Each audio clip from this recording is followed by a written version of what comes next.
બધી જ જગ્યાએ અમે ફરિયાદ આપી છે, પણ અમારી ફરિયાદ ક્યાંય લેવામાં આવતી નથી. પોલીસે સ્પષ્ટ કીધું છે કે અમને ઉપરથી કમલમમાંથી ભાજપનો આદેશ છે કે ભાજપ આમ આદમી પાર્ટીના કાર્યકર્તાઓને ડરાવો ધમકાવો અને એના ઉમેદવારનો ડેટા કઢાવી લો. અમે ફરિયાદ આપીએ છીએ.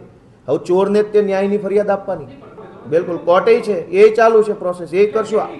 અમારા ધરમપુરમાં, વાંસદામાં, પાલનપુરમાં, સુરેન્દ્રનગર, ચોટીલા, નવસારી, નરોડા આટલી જગ્યાએ અમારા જે કંઈ કાર્યકર્તાઓને હેરાન કર્યા છે એમાં અમે પોલીસની વિરુદ્ધમાં ફરિયાદ આપવા માટે સૌથી પહેલાં પોલીસમાં રજૂઆત કરી છે. આગળના દિવસોમાં જો પોલીસ સ્ટેશનેથી વ્યાજબી જવાબ લેખિતમાં નહીં મળે તો અમે એના માટે કોર્ટમાં પણ જવાના, કેમ કે આ બધી જ ઘટના હજુ હમણાં જ બનેલી છે, ચાલુ જ છે. બિલકુલ મેં વોટ્સએપમાં નાખ્યા છે, બધાના વોટ્સએપમાં મળી જશે. અંદાજે 8,000 કરતાં વધુ લાયસન્સ 2 જિલ્લામાં છે અને 500 કરતાં પણ નવા લાયસન્સોની અરજીઓ થઈ છે, અને એ તો ખાલી 2 જિલ્લાનો આંકડો છે. ગુજરાતમાં તો 33 જિલ્લાઓ છે. 2માં 8,000 હોય તો 4માં 8 દુ 16,000 થઈ જાય, તો 16 જિલ્લામાં કેટલા થાય?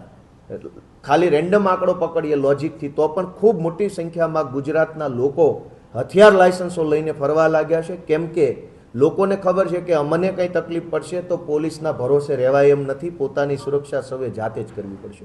આપણે સત્તામાં બેઠા છીએ તો આપણને જનતાએ કામ કરવા માટે મૂક્યા છે, ગાળી ગલોચ કરવા માટે નહીં. ભાજપના નેતાઓને વિનંતી છે કે માંડ સત્તામાં આવ્યા છો તો 4 સારા કામ કરો તો બીજી વાર આવશો, નહીંતર પાછા ફેંકાઈ જશો.